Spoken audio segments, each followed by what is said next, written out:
I sat motionless, trying to maintain an expression of complete calm, while Mr. Caldwell's voice, steady, slightly slowed down, as if specially emphasizing the finality of the spoken words, spread through the cramped space of the mahogany-paneled office.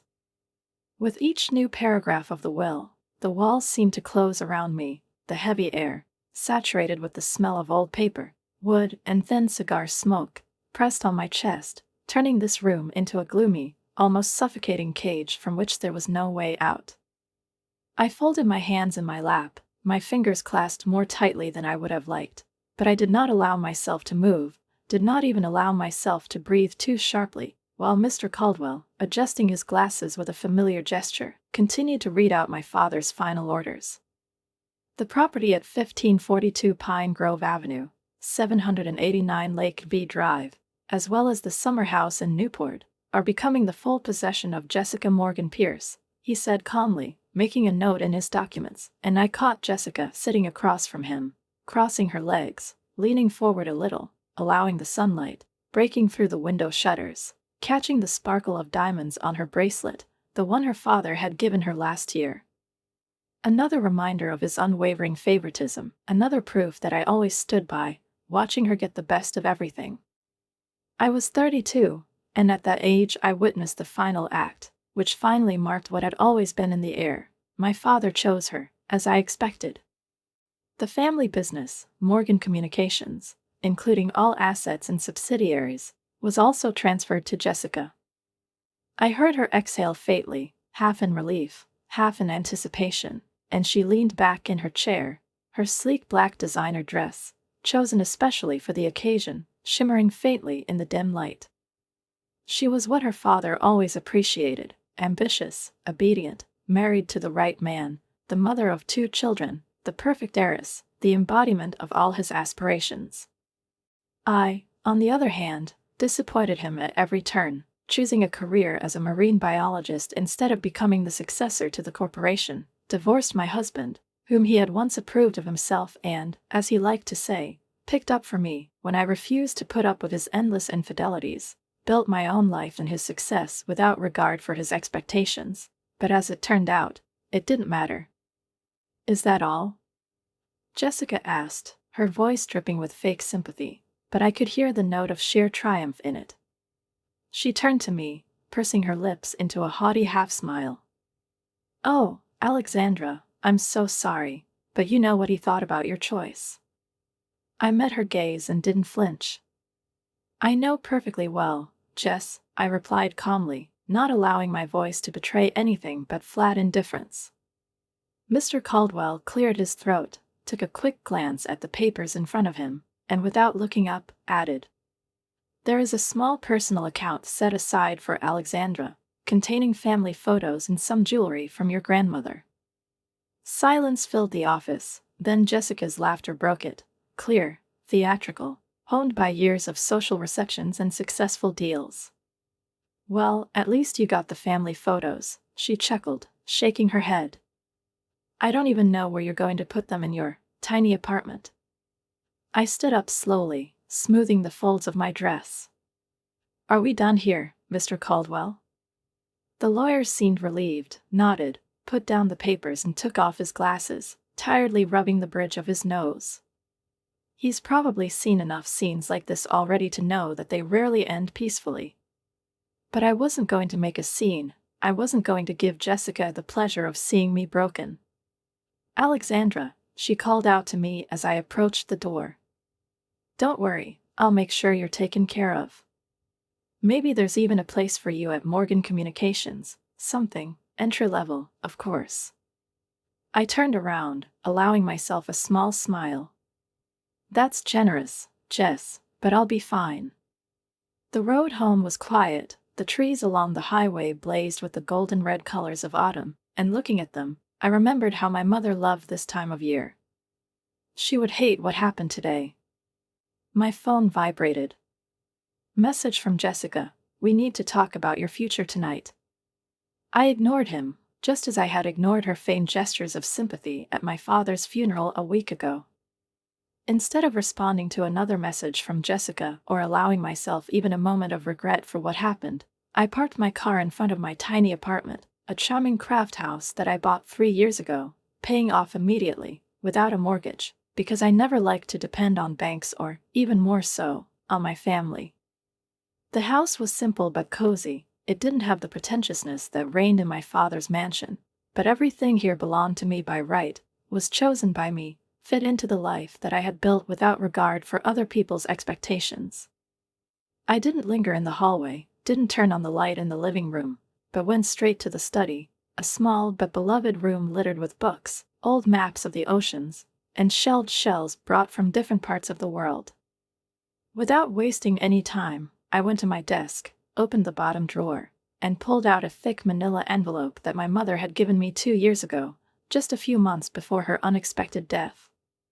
At that time, her fragile hands clasping mine seemed surprisingly strong to me for a man who already knew that his days were numbered, and her voice, quiet but firm, still sounded in my ears. "Don't open this until your father is dead. Promise me, Alexandra."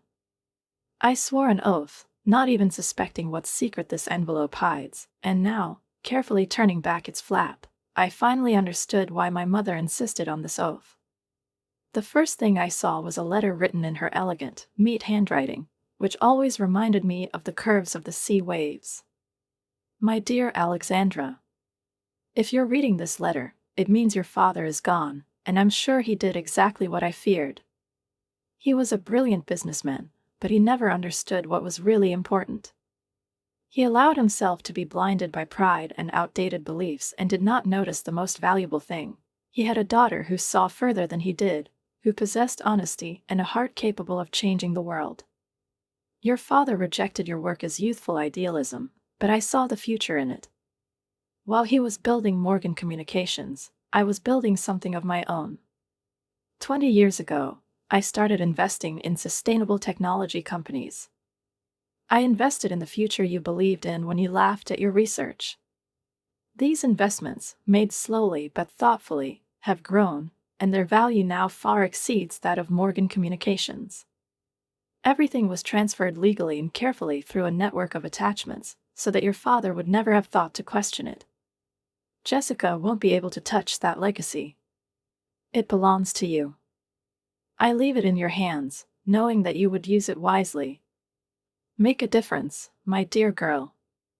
I always knew you could do it. All my love, Mom." I was barely aware of how my hands were shaking as I pulled apart the pages of documents, found stock certificates, investment portfolios, offshore account information, a real empire built under my father's very nose, but never noticed. He had no idea of the extent of her influence, of the network she had woven over the years, of how carefully and methodically she had created something that was now in my hands. I felt dizzy from the realization of this hidden power, from the sudden feeling that I had never been as lonely as I thought. My phone rang again. Another message from Jessica. "Seriously, Alexandra, we need to talk about arrangements. Dad would like us to work together." I didn't ignore her this time. I picked up the phone, feeling something snap inside me, as a new, cold determination appeared in my blood. "You're right, Jess, we should talk. Why don't you come by tomorrow morning? I need to show you something." I stayed up late that night, poring over papers, realizing the genius of my mother's plan, admiring how she stealthily funneled money into projects that mattered, while my father dismissed my ideas as stupid dreams. She invested in wind farms, solar energy, ocean cleanup programs, everything I devoted my life to, everything he considered a pointless waste of time. I thought about Jessica's expression in the lawyer's office, how she always stood by my father, how she belittled my achievements, considering them insignificant. Tomorrow she would finally see the truth. At exactly 10 o'clock in the morning, the doorbell rang. I knew it was her. Jessica stood in the doorway in yet another immaculately tailored designer outfit, her makeup immaculate, her posture perfect, but her expression that carefully calibrated mix of concern and superiority that she always used when talking to me. I caught her gaze glancing around my small but cozy living room, and an eyebrow twitched slightly, as if she was trying to hide her contempt. "Alexandra," she sighed with apparent relief, going inside. We really need to talk about how to properly equip you. This is not the place where Morgan should live. I ignored her words and led her into the dining room. You're right, Jess. We really need to talk. There's something Mom wanted you to see. At the mention of her mother, her face hardened slightly. They had never been close, and Jessica had always been Daddy's daughter to the core. What are you talking about? Jessica's voice sounded strained, although she tried to maintain a confident, even slightly condescending tone, but I noticed how the muscles of her face tensed slightly as her gaze darted to the papers spread out on the table.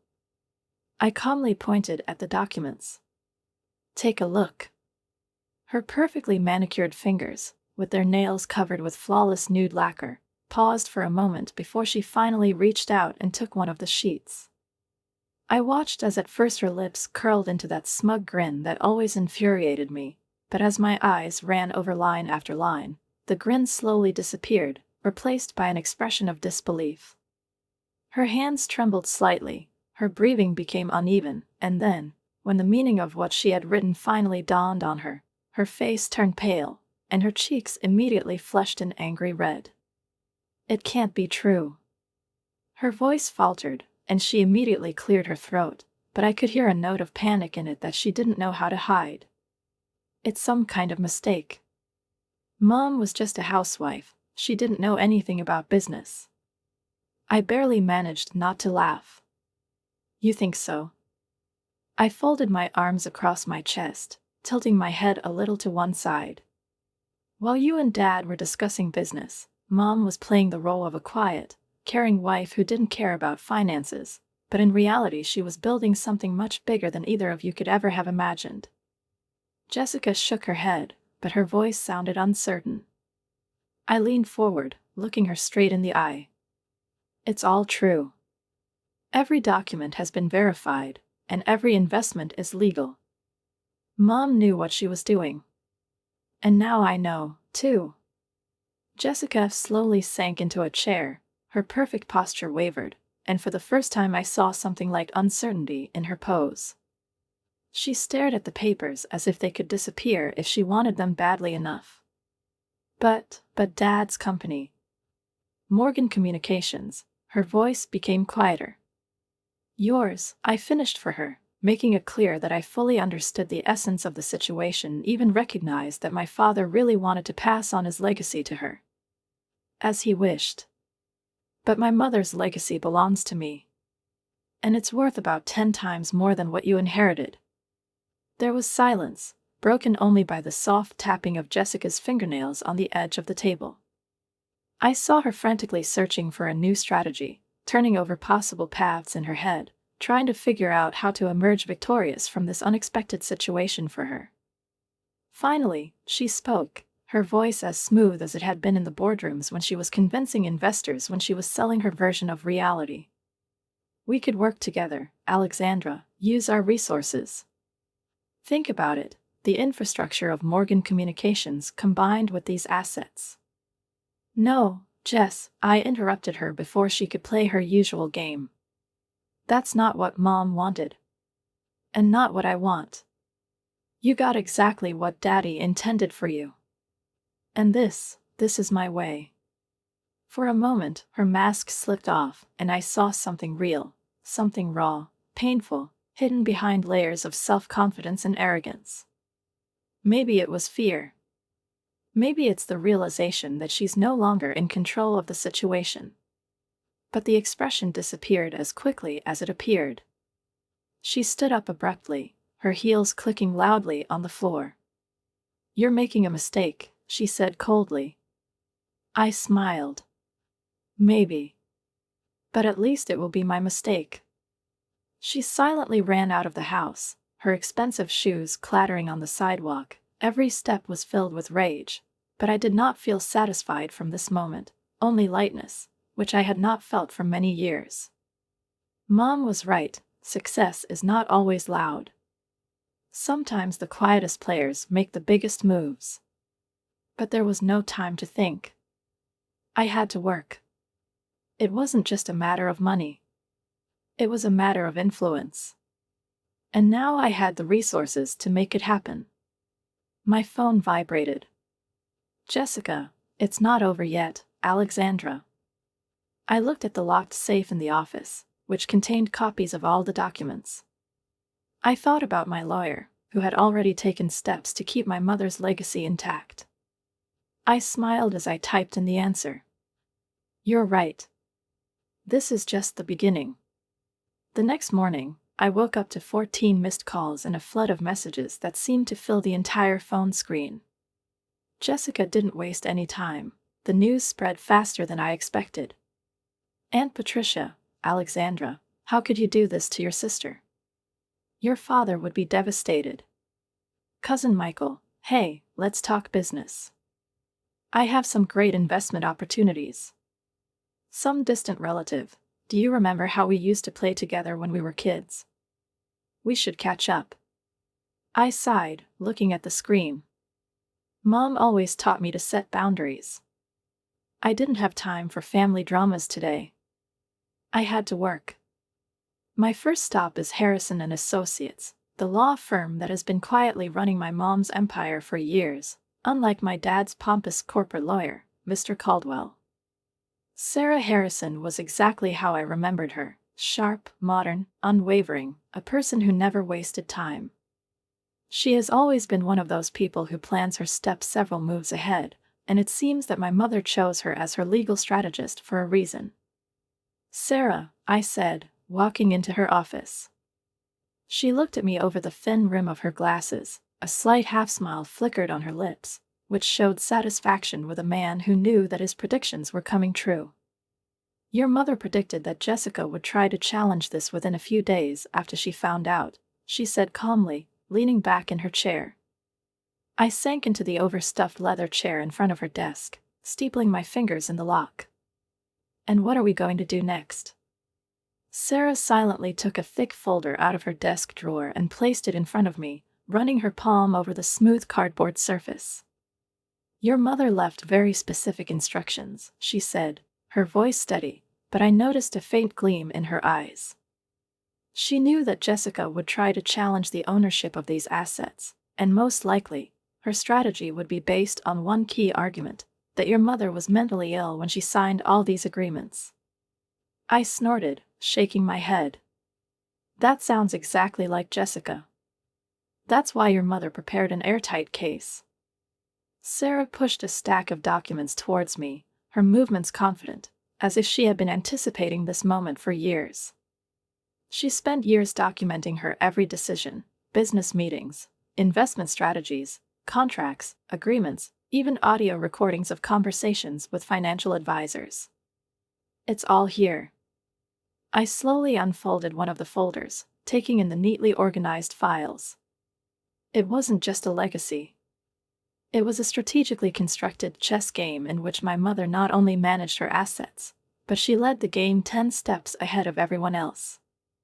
But that's not all, Sarah continued, pulling out another document from another folder. I looked up at her. Your mother also left instructions regarding Morgan Communications. I frowned. She foresaw that your father's company might try to sabotage her environmental initiatives. Therefore, she took certain measures to protect her projects. As Sarah continued to talk about the details of these measures, how my mother had secured support for several key scientific startups through third parties, and how she had distributed her investments in such a way that they could not just be stopped, I felt not just relief settle in me, but crystal clear clarity. It wasn't just an inheritance. It was a carefully thought-out strategy, a map of my future. My next stop was the University Laboratory of Dr. James Chen, one of the leading researchers in the field of ocean pollution prevention.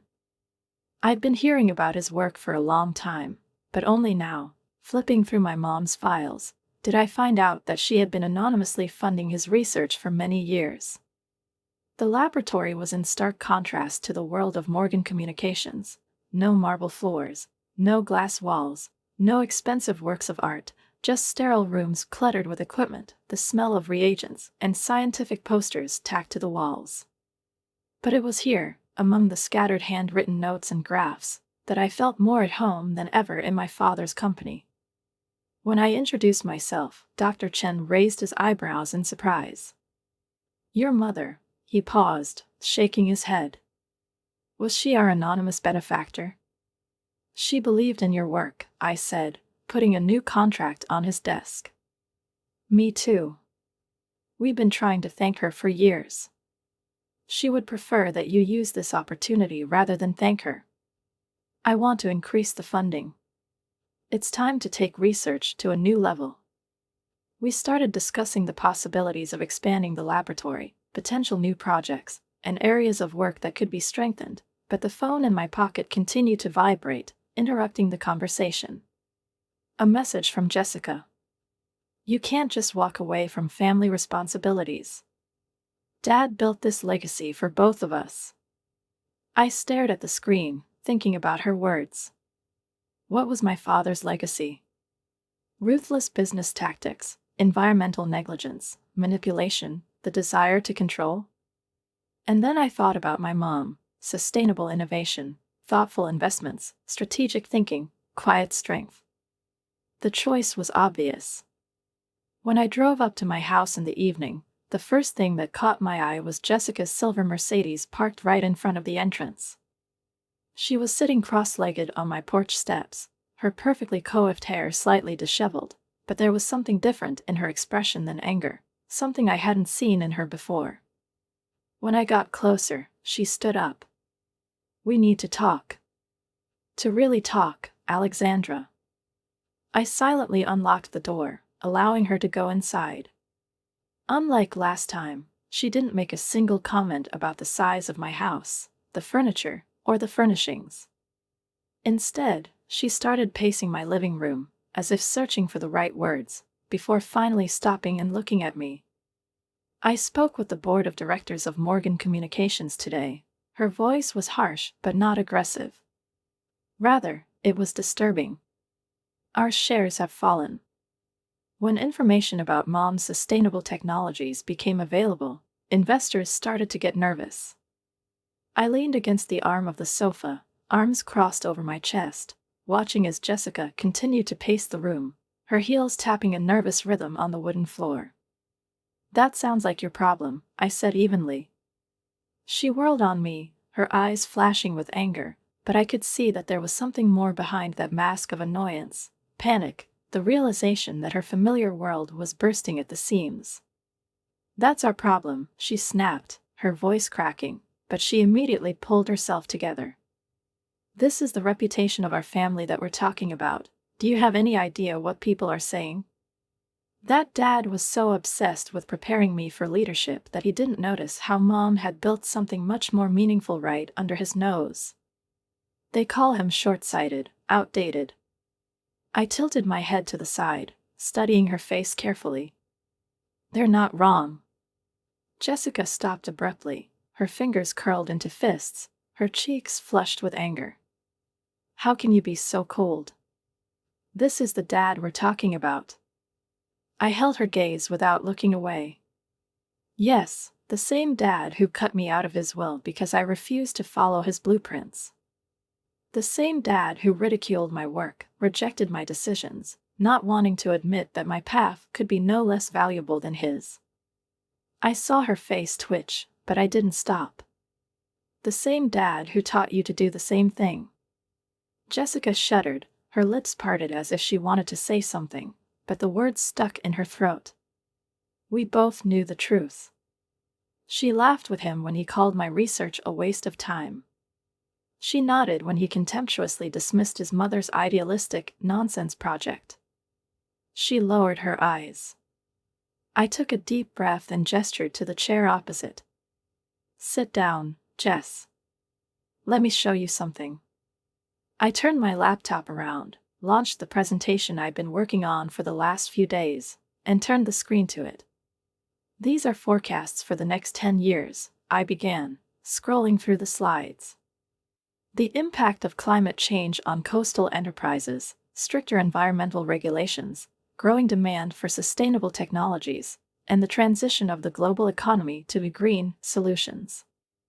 I continued flipping through the presentation, letting the numbers and charts speak for themselves, knowing that Jessica, even if she doesn't admit it out loud, understands that this is not just an idealistic theory, but a real market analysis. Dad's business model is dying, Jess. Mom saw this coming years ago. Jessica slowly leaned forward. Her face took on a thoughtful expression, and I realized that her business mind, brought up in the world of strict financial strategies and corporate games, had begun to work. Morgan Communications could adapt, she said slowly, as if testing her own thought. With the right partnership. I interrupted. She raised her eyebrows. We are, she corrected, her voice softer, but still wary.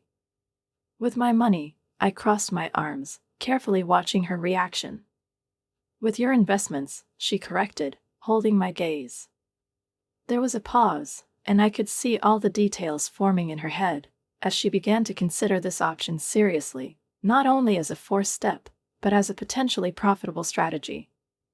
Think about it, Alexandra. Her voice became almost affectionate. We could honor the legacy of both our parents. Combine the modernized approach of my father's company with my mother's innovations. I raised my eyebrows. Her face tightened for a moment, but she immediately regained her composure. It's not. No, Jess, I snapped my laptop shut, cutting off the conversation. It's not happening. I'm not going to live in your shadow anymore, trying to prove that I'm worthy of the name Morgan.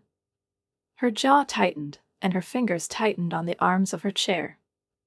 Is that what this is about? Her voice was low, but there was steel in it. Is this revenge? I shook my head. No. It's about finally doing things your own way. Mom gave me this freedom, and I'm not going to give it up. Jessica didn't respond immediately. I could see several emotions fighting in her head at once: annoyance, anger, maybe even regret. When she finally spoke, her voice was quieter than before. I do not know how to do this without you, Alexandra. Uncertainty flashed in her eyes, and for a second it seemed to me that this was not a cold-blooded businesswoman, but my sister, whom I once knew. Dad always said that we are stronger together. I held her gaze. Dad said a lot of things, I replied, not softening my tone. But he was wrong about most of them. She stared at me for a moment, then nodded sharply, as if admitting defeat, turned around and left, closing the door behind her. I sighed, ran a hand over my face, and headed to the kitchen, pouring myself a glass of red wine before heading out onto the back porch. The autumn air was fresh. It smelled of dry leaves and something new, something that promised change. I took out my phone and opened the email I'd been working on all day. Dear members of the Board of Directors of Morgan Communications. My name is Alexandra Morgan, and I am writing to you to respond to recent revelations about my mother's holdings in sustainable technology. It's time to make your own moves. Jessica was right about one thing. This is just the beginning. The next morning, another storm descended, this time in the person of Uncle Robert, my father's younger brother, a long-time member of the board of directors of Morgan Communications, a man who always played the role of a faithful reflection of his father's views, repeating his beliefs with such devotion that sometimes it seemed as if he could not even think for himself. He didn't bother to warn me about his visit, but simply appeared at my door, his face expressing a mixture of indignation, condemnation, and ill-concealed anxiety, but instead of greeting me, he immediately got down to business. Your father would turn over in his grave, he announced loudly, as soon as I managed to open the door. I didn't invite him inside, of course, but that didn't stop him from launching into a tirade right in the doorway. Let the stock price of Morgan Communications collapse like that? Let all this hype grow? Are you even aware of what you're doing? I let him rant with my arms crossed over my chest, barely listening. He was always an echo of my father, his shadow, his colleague, who rolled his eyes when I talked about my research projects over family dinners, who laughed condescendingly when my dad called me a dreamer without understanding the real world. Are you done? I asked when he finally stopped to catch his breath. He took a deep breath, trying to control himself, then slowly, accusingly shook his head. Alexandra, be reasonable. Last name, I replied evenly, that's exactly what I'm defending. His nostrils flared slightly, and he squinted, as if trying to find a trick in my words. While you and Dad were clinging to outdated business methods, Mom was creating something completely new, sustainable, promising, independent of the market, which is changing every decade. I paused. And judging by the reaction of investors, she was right. His face was contorted with annoyance. Your mother didn't understand business. He spat out with the same bitterness with which her father had once spoken about her projects. She was just a woman who outsmarted all of you. I raised an eyebrow. A flash of anger flashed in his uncle's eyes, but he immediately suppressed it. You're making a terrible mistake. No, I replied calmly, looking him straight in the eye. I'm correcting yours. He left, slamming the door so hard that a shudder went through the window frames. I chuckled. Future family gatherings seemed to be very interesting. But I didn't have time to think about the reaction of my relatives. I had a meeting with a group of environmental scientists who were struggling to get funding for their coral reef restoration project. And thanks to Mom, I could help them. As I drove to the meeting, looking at the city landscape running past the windows, I thought about how much had changed in just a few days. Mom's gift turned out to be not just money, not just independence. It was power. The ability to change something in this world. My phone vibrated. Jessica. The board of directors is meeting tomorrow. This is your last chance to work with me on this. I chuckled, remembering the email I sent last night. The plans are already in action. Good luck meeting you, Jess. I have other obligations. The morning came, and a meeting of the board of directors of Morgan Communications brought unexpected news. The company's shares fell by another 15% in pre-sale trading. My phone vibrated with a notification. The Wall Street Journal. Morgan Communications is facing an exodus of investors amid a sustainability crisis. I was in my home office reviewing research proposals when Jessica burst in. She didn't even knock or warn me. She was still in her perfect business suit, but even that elaborate look couldn't hide the fury in her eyes. What? Did you? Her voice trembled with anger as she threw a stack of papers on my desk. I bent down and slowly flipped through them, printouts of emails, reports, notifications from major investors of Morgan Communications. The words, concern about environmental risks, outdated business practices, and lack of transparency, flashed through them. Half of our major investors are threatening to leave the company, Alexandra. She blurted out, her fingers curling into fists. I leaned back in my chair, not hiding a slight smile. Funny how transparency works, isn't it? Her eyes narrowed. Transparency? His voice rose sharply. Did you send our investors environmental impact reports? Not my reports, I corrected. They came from independent environmental agencies. I just made sure that the right people saw them. Jessica collapsed into a chair, her composure cracking. The board of directors is in a panic, she said slowly. They're discussing emergency measures. Maybe even selling off units to stay afloat.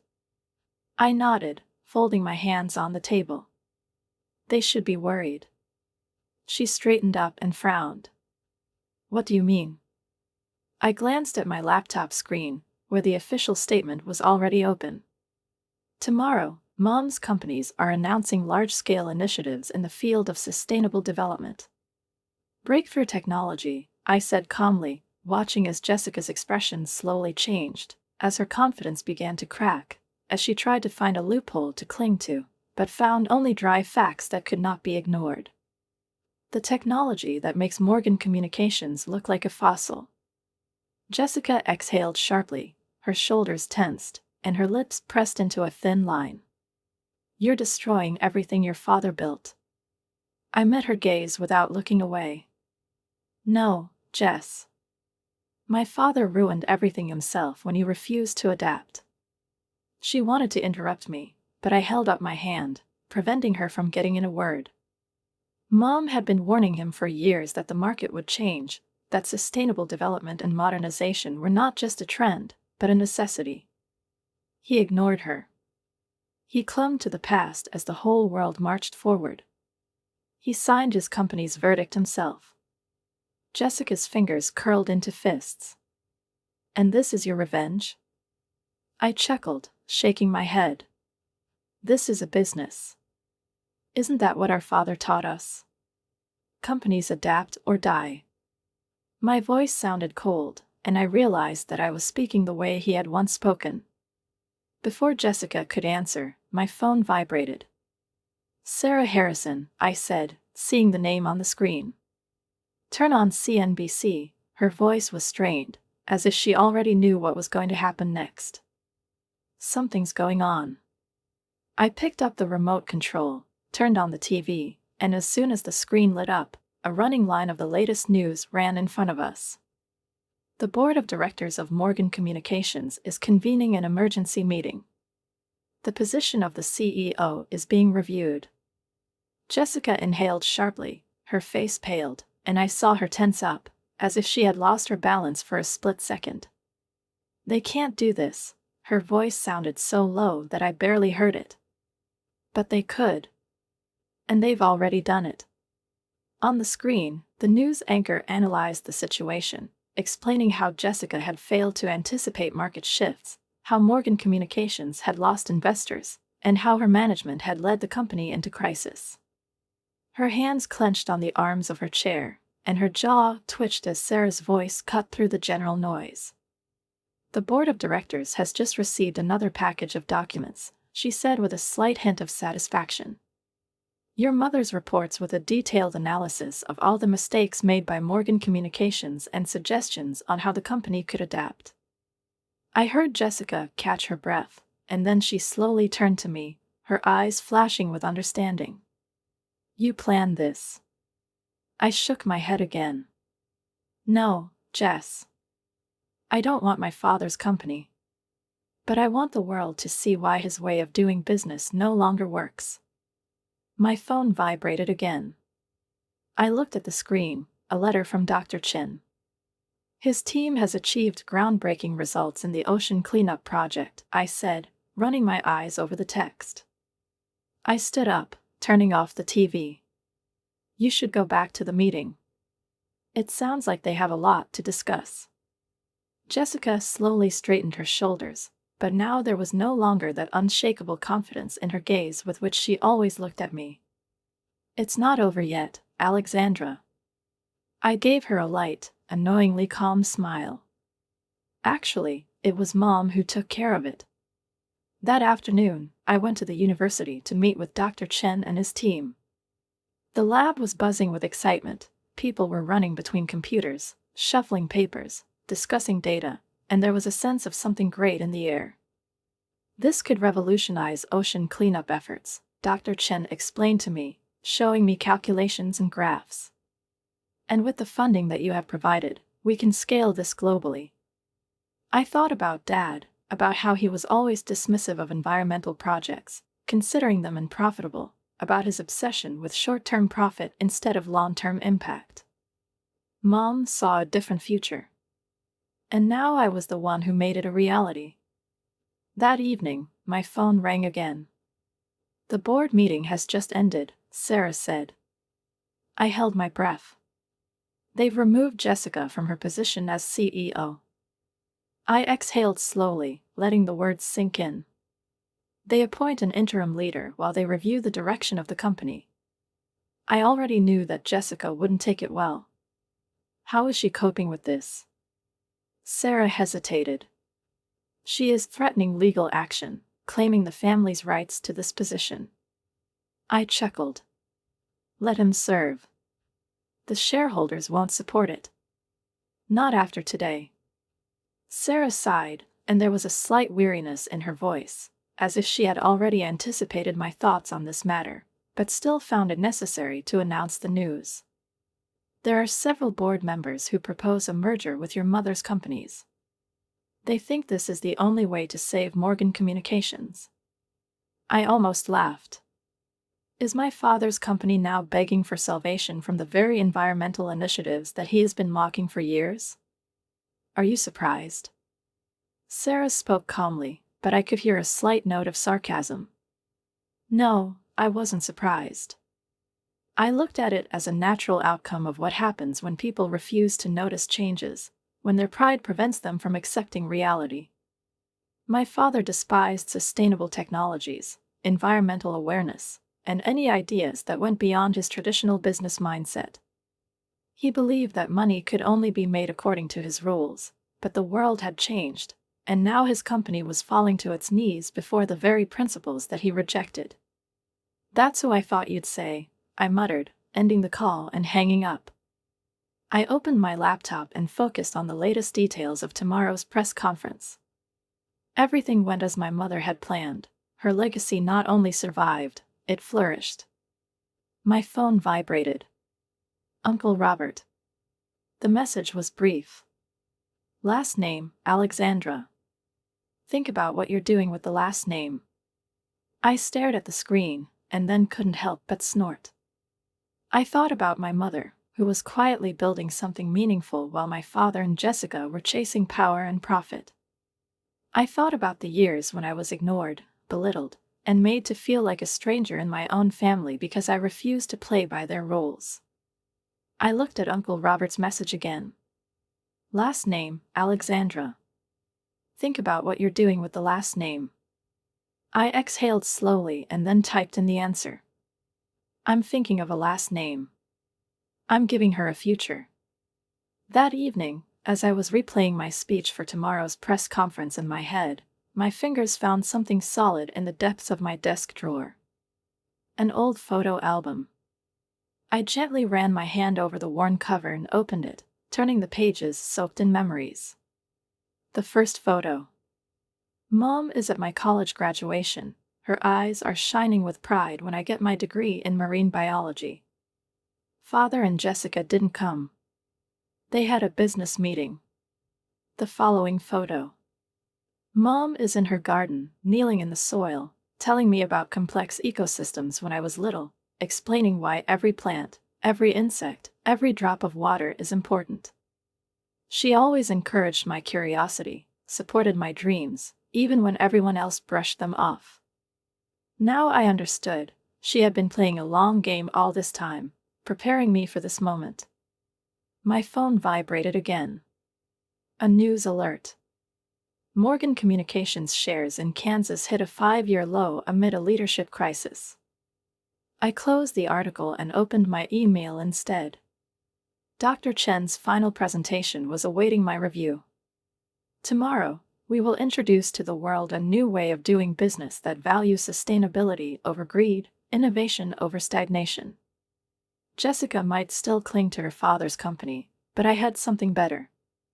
Mom's vision of the future and the power to bring it to life. It wasn't just the next chapter of my life, it was the next chapter of Morgan's legacy. And this time it will be written on my terms. Another message interrupted my thoughts. Jessica. They're destroying everything Dad built. Please, Lexa, help me fix this. I stared at the screen for a long time, and then slowly typed in the answer. Some things can't be fixed, Jess. They must be transformed.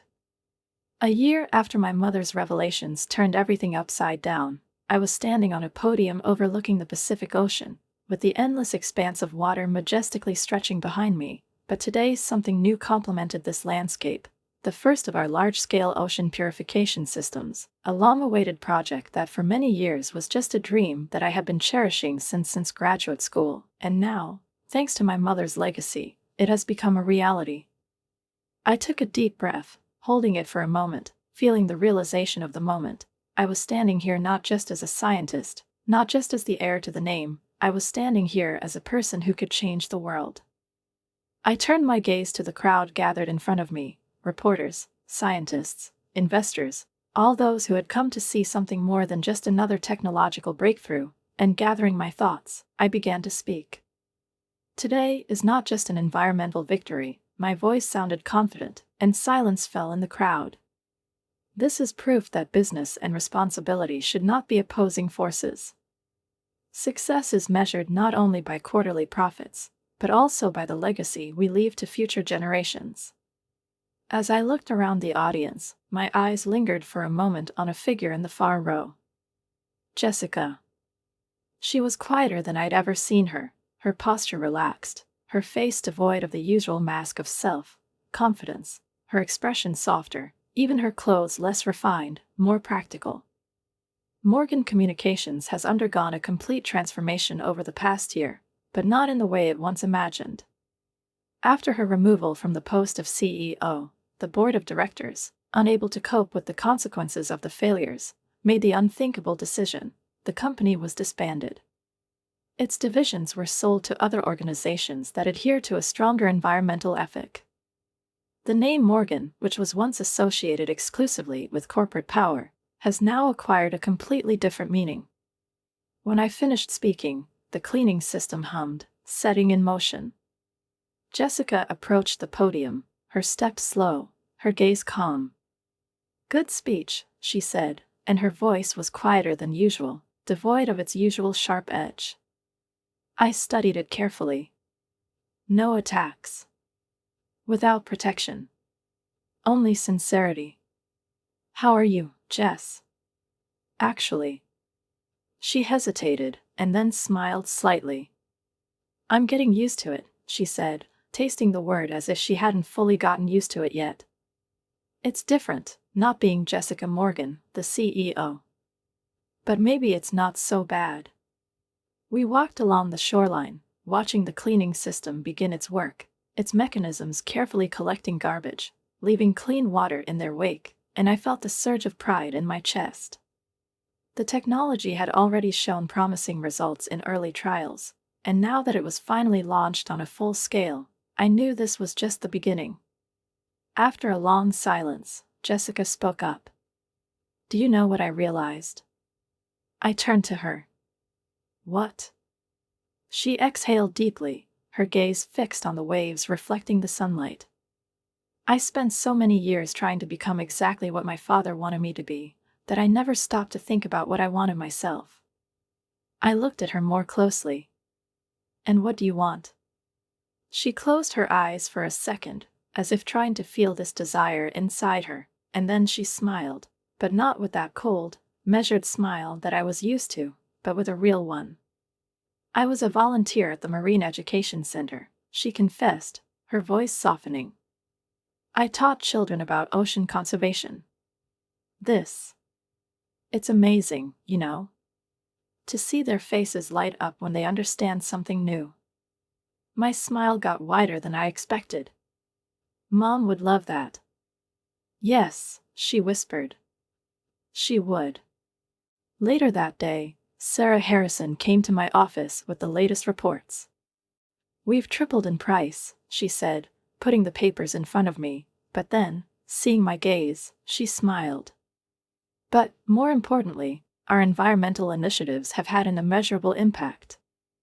I flipped through the reports: projects to restore coral reefs, research on water purification, programs to protect the marine ecosystem, everything that my mother dreamed of, everything that she wanted to bring to life.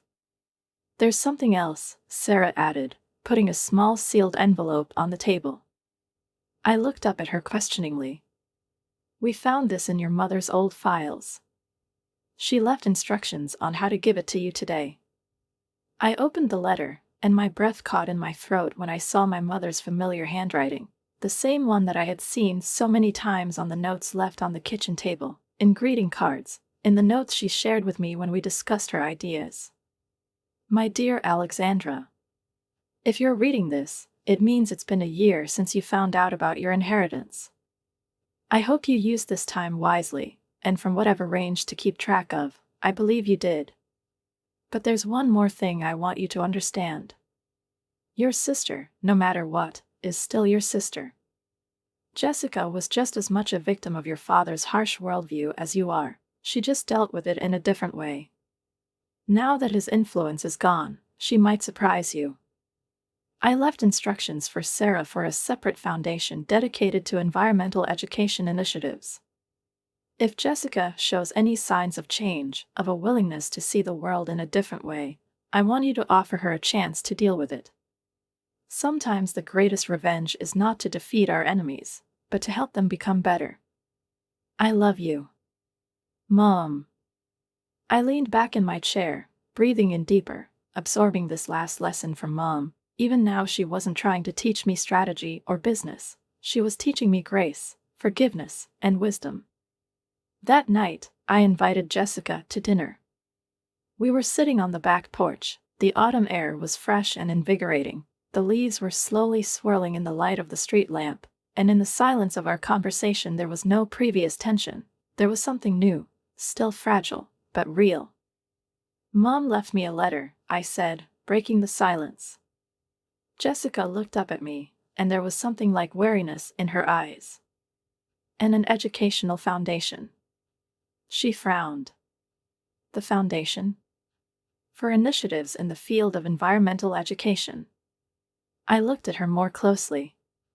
If you're really serious about your work with children, maybe you could help. You don't have to make a decision right away. But Jessica interrupted me.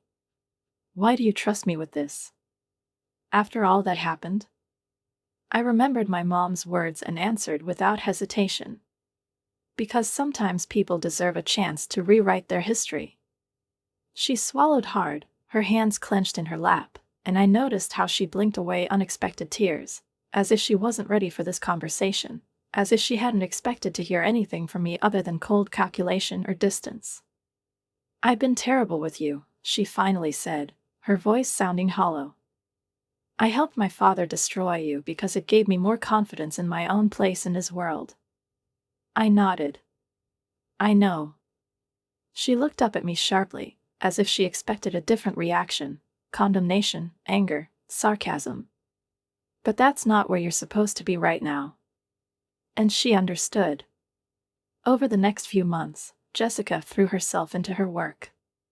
She took up the creation of educational programs with the same determination and intensity with which she had once engaged in corporate acquisitions.